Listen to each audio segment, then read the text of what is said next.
បាទជំរាបសួរបងប្អូនអរគ្នាថ្ងៃនេះខ្ញុំនឹងណែនាំបងប្អូនអរគ្នាឲ្យស្គាល់នូវកម្មវិធីថ្មីមួយដែលគេឲ្យឈ្មោះថា Pro Show បាទហើយកម្មវិធី Pro Show នេះដែរគឺជាកម្មវិធីមួយដែលអាចឲ្យបងប្អូនធ្វើជាលក្ខណៈវីដេអូ slide show ឬក៏វីដេអូអីផ្សេងៗទៀតតាមដែលបងប្អូនចង់ធ្វើបាទហើយខ្ញុំនឹងបង្រៀនបងប្អូនអំពីរបៀប install ហើយនិងរបៀបប្រើប្រាស់វាបាទអញ្ចឹងអ្វីដែលសំខាន់គឺយើងត្រូវការកម្មវិធីនេះសិនដំបូងខ្ញុំចង់ឲ្យបងប្អូនចូលក្នុង description របស់ខ្ញុំហើយ copy នៅ link នេះបាទបន្ទាប់មកបងប្អូនចូលនៅក្នុង browser របស់បងប្អូនហើយផាសវាមកវិញមកបាទនេះបងប្អូនអូខេអញ្ចឹង Pro Show នេះគឺទំហំវា 52.27 មេទូទេបងប្អូនបាទបងប្អូនអាច download បានបាទអញ្ចឹងបើដែលសំខាន់ខ្ញុំនឹងចុចប៊ូតុង download នេះបាទអញ្ចឹងនៅពេលដែលខ្ញុំចុចយល់ព្រមនេះវានឹង save ទុកឯកសាររបស់ខ្ញុំបាទអញ្ចឹងនេះដោយសារតែខ្ញុំមាន Pro Show នឹងហើយខ្ញុំមិនបាច់ download ទៀតទេនេះបងប្អូនជា Pro Show នេះឯងបាទអញ្ចឹងសុំទោសដោយសារតែអត់មាន file RAR អត់មាន file WinRAR បាទអញ្ចឹងអ្វីដែលសំខាន់បងប្អូនអត់អាចបើក file Pro Show នេះបានទេតោះតែបងប្អូនមាន file WinRAR មួយសិនបាទអញ្ចឹងដំបូងបងប្អូនគ្រាន់ចូលពាក្យ Google បាទគ្រាន់ចូល website Google បន្ទាប់មកវាយពាក្យថា WinRAR បាទនេះបងប្អូនចុចញ៉ាលើគេនេះមក download WinRAR Active Powerful នេះបាទអញ្ចឹងវាឲ្យចុច download ច្រើនមែនតើអញ្ចឹងបងប្អូនត្រូវតែមើលហើយនេះចូល this PC នឹង property នឹងមក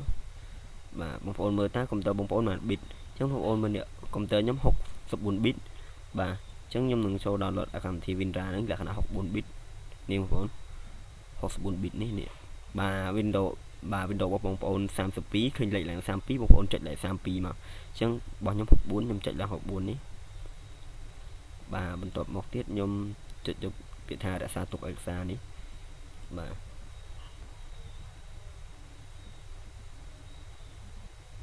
បាទអូខេខ្ញុំនឹងដំឡើងវាបាទខ្ញុំចុចពាក្យថា install បាទខ្ញុំចុច OK ខ្ញុំចុច done អូខេខ្ញុំបាន file WinRAR នេះមកហើយបាទអញ្ចឹងខ្ញុំនឹងបើកកម្មវិធី Pro Show នេះវិញបងប្អូនឃើញនេះក៏បើកចេញហើយអញ្ចឹងបើដែលសំខាន់បងប្អូនគ្រាន់តែ right click លើ Pro Show នេះចុចពាក្យថា extract here បាទ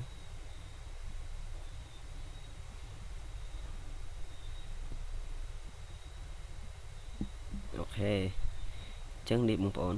ជា Pro Show នេះហើយបាទអញ្ចឹងបងប្អូនឃើញទេ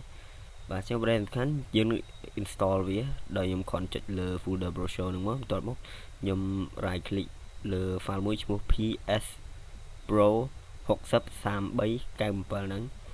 បាទយកពាក្យថា run as admin ចុច yes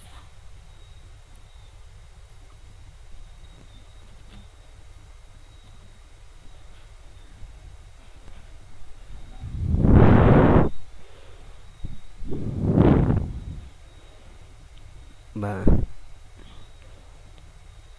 50ហើយ60ហើយបងប្អូនចាំតិចទៅ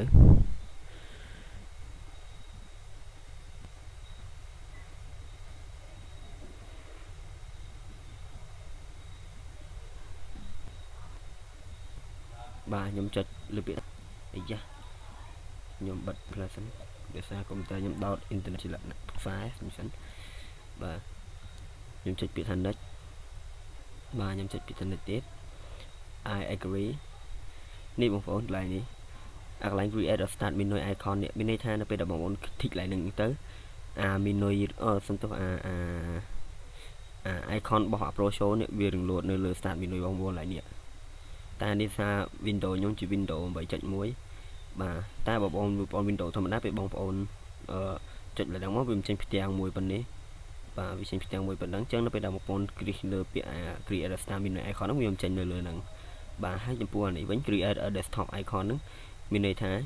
ឲ្យវាចេញជា icon លក្ខណៈលើ desktop ចេះបាទដូចកម្មវិធីអីនេះជាដើម បាទហើយ create a quick line បាទ icon នេះគឺវាចេញនៅកន្លែងលើនេះបងប្អូនវានៅលើកន្លែង taskbar នេះបាទអញ្ចឹងខ្ញុំអត់ចង់ឲ្យវាចេញនៅកន្លែងនេះទេខ្ញុំដក click 2នឹងចេញខ្ញុំចង់ឲ្យវាចេញនៅលើនេះទេបាទខ្ញុំចុចពាក្យថា install បាទចុចពាក្យថា install មួយទៀតអូខេបងប្អូនចាំតិចទៅ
អូខេបងប្អូនគ្រាន់តែចុចពាក្យថា finish បាទអញ្ចឹងវាសំខាន់បងប្អូនកម្មវិធី Pro Show នេះគឺលំរើឲ្យបងប្អូន restart នៅកុំព្យូទ័របងប្អូននៅពេលដែលបងប្អូន install បាទអញ្ចឹងវាសំខាន់សូមបងប្អូនទស្សនានៅ part 2 របស់ខ្ញុំបាទដែលខ្ញុំដាក់នៅលើ playlist នៅក្នុង playlist ឈ្មោះថា Pro Show បាទអញ្ចឹងសូមអរគុណបងប្អូនសូមទស្សនានៅ part 2 របស់ខ្ញុំហើយ part 2 នេះដែរខ្ញុំនឹងប្រាប់បងប្អូនអំពីរបៀបធ្វើម៉េចឲ្យកម្មវិធី Pro Show នេះប្រើបានជារហូតព្រោះថា Pro Show នេះបងប្អូនអាចប្រើបាន5-10ថ្ងៃទេនៅពេលដែលបងប្អូន restart កុំព្យូទ័រហើយអញ្ចឹងខ្ញុំនឹងប្រាប់ពីបងប្អូន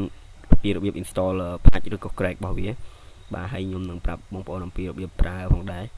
បាទអញ្ចឹងអរគុណបងប្អូនសូមទស្សនានៅ part 2 របស់ខ្ញុំបាទនៅក្នុងplaylist មួយឈ្មោះថា Pro Show បាទអញ្ចឹងសូមអរគុណបាទសូមជម្រាបលា